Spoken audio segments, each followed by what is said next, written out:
Ficar sócio do Benfica por um ano ou partir um pé? Ai, eu percebi, uma entorse grave. Bem, a pagar cotas. Uma entorse Mas grave. depois tem que pagar Pô, contas. minha fratura, uma entorse grave não me importava, caramba. Uma entorse grave. Carros ou comboios? E os dois. A minha vida teve comboios no princípio e carros depois. Foi. Quando eu era miúdo, o meu pai era chefe de estação e eu morei numa estação de comboio até aos 14 anos, 15, que ele depois formou-se. Mas é que a minha vida era comboios, eu brincava nos comboios. Eu cheguei a conduzir comboios. Chegou a conduzir comboios? Ai, que espetáculo. E deve ser uma sensação. Pai, com 10 anos, eu não sei o que, na estação da Boa Vista, que ainda existia a estação da Boa Vista, eu morava na estação da Boa Vista, que era na rua da Boa Vista por cima. Então, ainda está lá o edifício. E eu ia, o meu pai era chefe ali, e eu ia para lá. E então chegaram as primeiras automotoras, umas azuis e não sei o quê, e o meu pai sentou-me lá e disse assim, agora carrega naquele pedal. Uau! E faz assim, e a automotor andou. E os carros? Os carros, pronto, quando cheguei assim à minha juventude, pronto, eu montava e desmontava um carro e trabalhei por acaso tive sorte na vida nessas coisas. Quando andava a estudar arranjei sempre empregos e um deles foi numa oficina. Foi.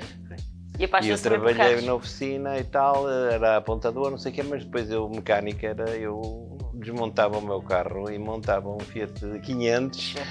Hoje não vai ao mecânico. Não, agora já não, agora não vale a pena, que já não é daquilo.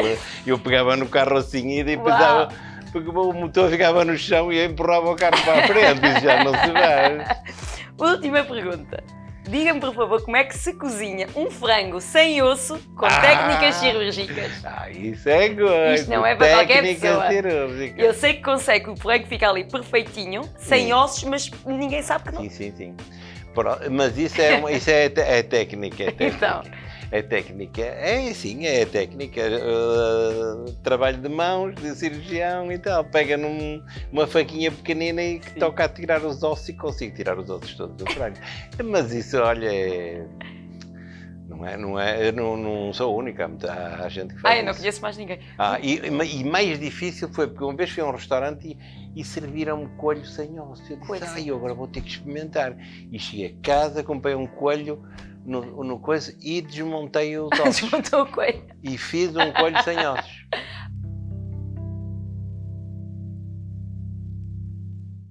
Olá, sejam muito bem-vindos ao programa Na Minha Pele. Como vocês já sabem, este é um programa intimista, informal, onde a nossa missão é transformar temas que habitualmente são difíceis numa conversa leve e bonita. E Na Minha Pele conta com o apoio do Riacho, que tem sido pioneira na oncologia, e um apoio constante para doentes e sobreviventes com o projeto Stronger You.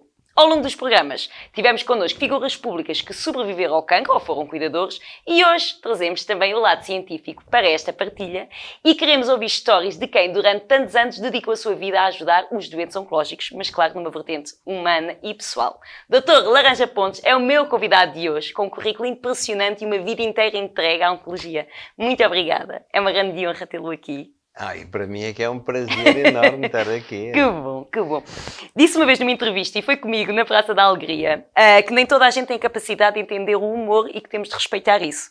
Mas, por outro lado, quando o conhecemos, percebemos que é uma pessoa com sentido de humor maravilhoso e com esta energia toda. E a minha pergunta é muito simples. Acha que a sua positividade e boa disposição foram uma mais-valia ao longo da sua carreira? Foram importantes? Acho que sim.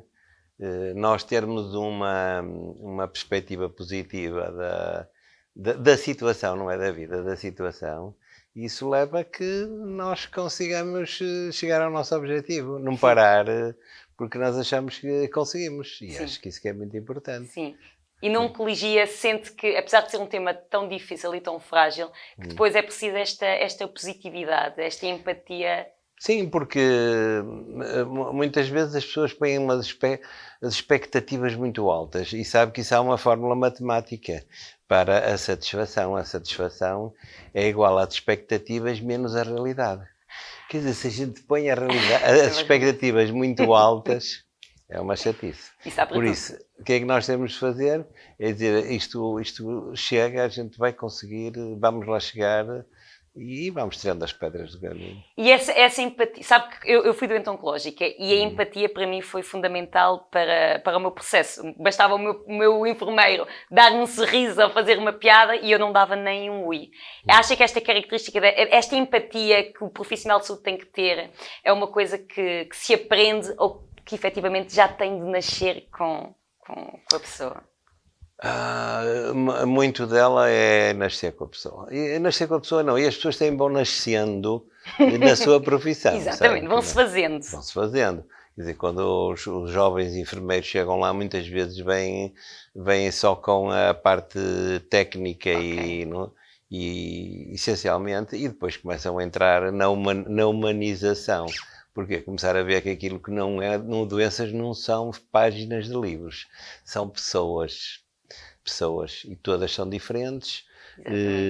Há umas que não querem ser tratadas com muito carinho, querem ser informadas e deixadas sós, e isso é o segredo do sucesso, é isso, é perceber quem é que gosta de palmadinhas nas costas, quem gosta de palavras secas, quem gosta de intimidade e quem não gosta de nada.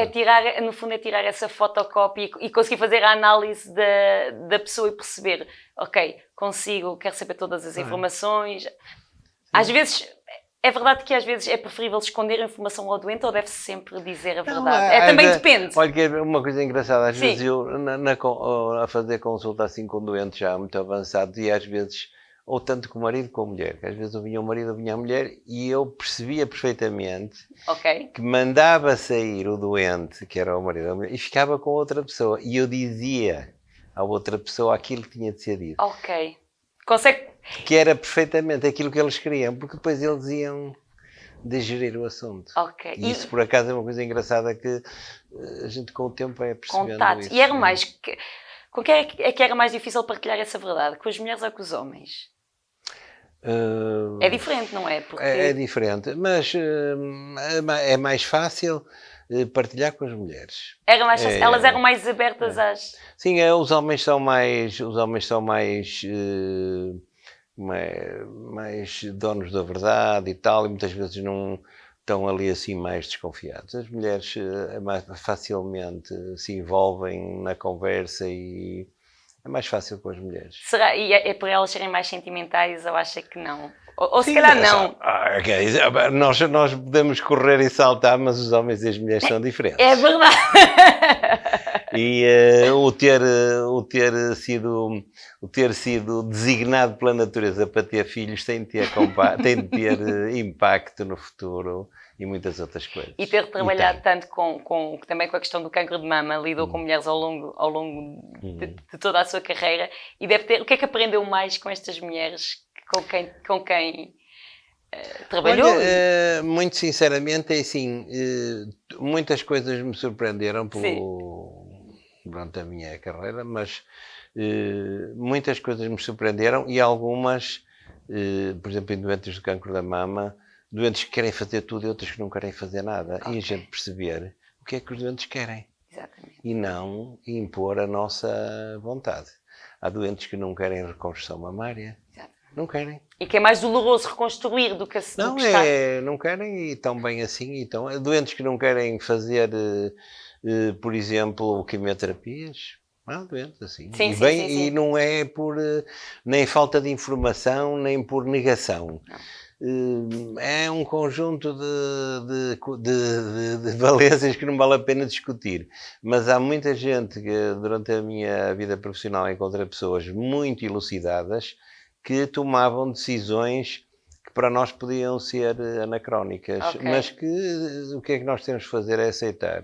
Houve assim algum doente que o tocou de forma... Eu sei que esta pergunta deve ser difícil porque passaram por si muitas pessoas que... Sim.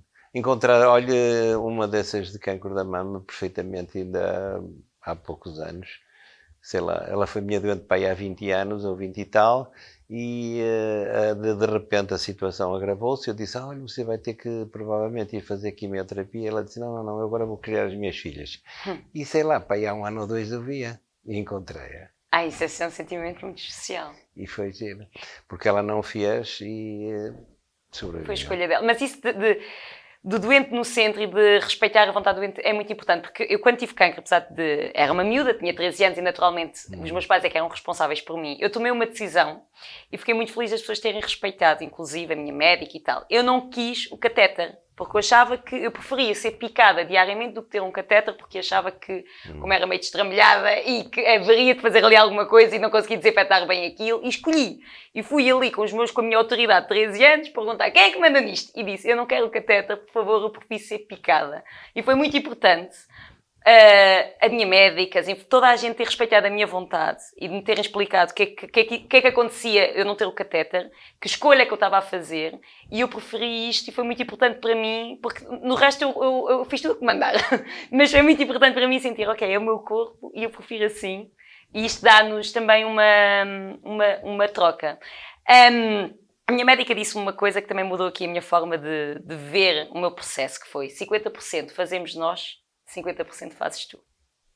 Esta responsabilizar o doente, dar-lhe este poder de tens que ter força de vontade, tens que fazer a tua parte, é importante. Sim, não, é importante incluir o doente Exatamente. No plano, no fundo, o fundamental assim, incluir o doente no plano com o objetivo do sucesso. Agora, é evidente que muitas vezes nós temos que dizer a parte técnica e aquilo certo. Que nós sabemos, tem que servir para alguma coisa, não é? E a maior parte das vezes serve para aconselhar e as pessoas aceitam aquilo que é o nosso conhecimento, que o conhecimento não é como agora está farto de ser dito, não é, a medicina não é uma ciência exata, Exatamente. De maneira que a maior parte das coisas que nós dizemos são probabilidades estatísticas. Exatamente. E dentro disso, tentar acertar o melhor possível com o tratamento doente. Agora, às vezes, é engraçado, é como ao Google. Vocês muitas vezes, a gente vem aqui com o Google Maps e opta, eu conheço este caminho, vou antes por aqui, e depois nunca se sabe se foi melhor ou se foi pior do que... Exatamente. Mas tocou aí num ponto muito importante, porque sabe que nós, enquanto doentes oncológicos, eu acho que a coisa que mais nos custa é sentirmos só mais um número, parte da estatística. É importante, mas é importante sentirmos que, por exemplo, eu posso lhe dizer que para mim era fundamental, e é fundamental a minha médica saber o meu nome, conhecer-me um bocadinho, mas agora sabemos que o trabalho é tão extenuante e às vezes esta relação fica aqui um bocado interrompida, porque o médico tem tantos doentes para criar e tem que haver aqui um esforço para haver aqui esta relação. Não, olha, eu nisso não concordo nada. Então, que maravilha, te concordamos e não concordamos. Não concordo nada com isso. Então, é assim, os médicos estão todos extenuados, não sei o quê, os enfermeiros estão todos em burnout, as psicólogas a morrer, os não sei o quê. Não acredito nada disso. Então. Eu acho que não, que as pessoas, que há profissionais que a exaustão está muito longe dessas coisas.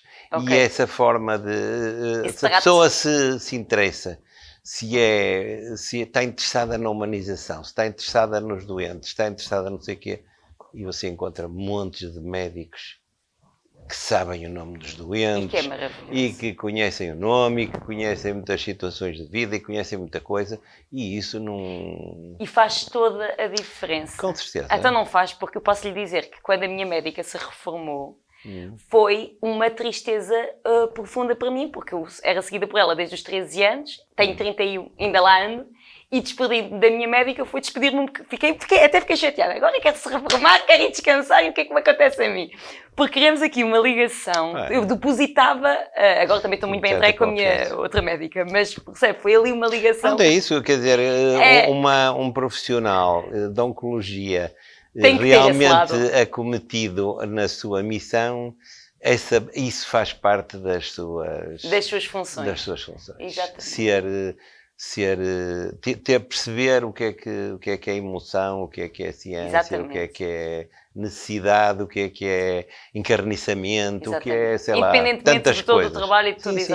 Eu concordo com isso. Aliás, a mim convém que nunca se esqueçam do meu nome, mas também vou à consulta e vejo que são 4 da tarde e que a minha médica ainda não almoçou e tem ali aqueles processos todos. E também tenho essa compaixão e também percebo que tem que haver aqui Sim, pronto, mas não é por causa disso. Se calhar ela quando se esquece, é porque se esquece mesmo e também não... Uma coisa não é não é, Sim, a sim, nossa sim, memória sim, também sim, não sim, é sim. assim incomensurável, mas de qualquer maneira, quer dizer, a atitude, essa atitude é perfeitamente Sim, a mais, a mais correta. é mais correto. Não se pode dizer, arranjar desculpa para a má educação, Não, para a indiferença, exatamente. Concordamos. para muitas Completamente, coisas. Não completamente. vamos arranjar desculpas para isso, não é preciso. Exatamente. Chega-se ao fim do dia, nós todos os dias temos a mesma quantidade de tempo, não é? É verdade. É A gente verdade. é que sabe como é que é gasta e como é que se gasta bem, se gasta mal. Às vezes para uns é gastar mal, para outros é gastar bem, mas o tempo é sempre o mesmo. E a maneira que a gente tem é que fazer da melhor maneira possível, mais correta. Mais correto. Eu sei que também lidou com o cancro nos seus entes queridos e isso tornou tudo mais difícil ou pelo contrário, essa sua experiência também pessoal, não é? Acabou por ainda tornar isto mais próximo, mais humano ou ao contrário? Não, mais humano e mais simples E mais simples. simples perceber perfeitamente, por exemplo, qual é a limitação, a limitação da medicina, a partir de certa altura, o que é que a gente vai fazer? Quem não estiver muito interessado continua a fazer quimioterapia e há doentes que morrem e têm quimioterapia marcada para a semana seguinte. E às vezes é mais difícil lidar com os cuidadores, porque aquilo que me estava a dizer das expectativas, porque querem ali até ao último momento aquela luta, não é? Pois, perceber que uma das coisas importantes é explicar que a coisa não é infinita, que os tratamentos a partir de certa altura são... E que também é um ato de amor respeitar Não, e isso dar isso faz parte de... tem que fazer parte do componente profissional das Qual foi o pessoas. seu dia mais bonito? Isso é lá. Assim, se pudesse escolher, bem, então este é difícil, eu bom. sei, mas um momento assim em que fecha os olhos e que se relembra que foi um momento bonito que viveu enquanto cuidava dos seus doentes, na sua carreira enquanto médico. E dos doentes, há muitas coisas giríssimas, sei lá. Muito bonito. Olha, quer dizer, eu posso lhe dizer algumas coisas, mas são... Reencontrar olha, os são seus coisas... doentes. olha, são quer ver, olha, das coisas... Às vezes dizem das prendas, dos não sei o quê. Sim. Uma vez chegou um doente meu, que é tão engraçado, homem. Chega à minha beira e tal, vinha aí, só tenho aqui uma coisa para si, sabe o que era? É o quê? Era um isqueiro bico com uma mulher nua. E eu pensava, doutor, vai adorar isto. Adorei isso. Por exemplo, a delicadeza, sei lá, a imensidão de uma pessoa chegar à sua beira e dar-lhe um saco de arroz usado com figos dentro. Sim. Uma velhinha daquelas que chega. Que está para ali todo o amor naquele presente. Sim. São coisas que um tipo não tem nunca esquece. Que uma pessoa nunca Toda a esquece. vida. Mas estas memórias, aquilo que me unia muito à minha médica, por exemplo, ela também me contava muito essas histórias dizia-me assim, olha, ainda ontem reencontrei um doente que eu tratei há 20 anos e isto também me dava muita esperança porque ela também me contava estas histórias dos doentes que reencontrava.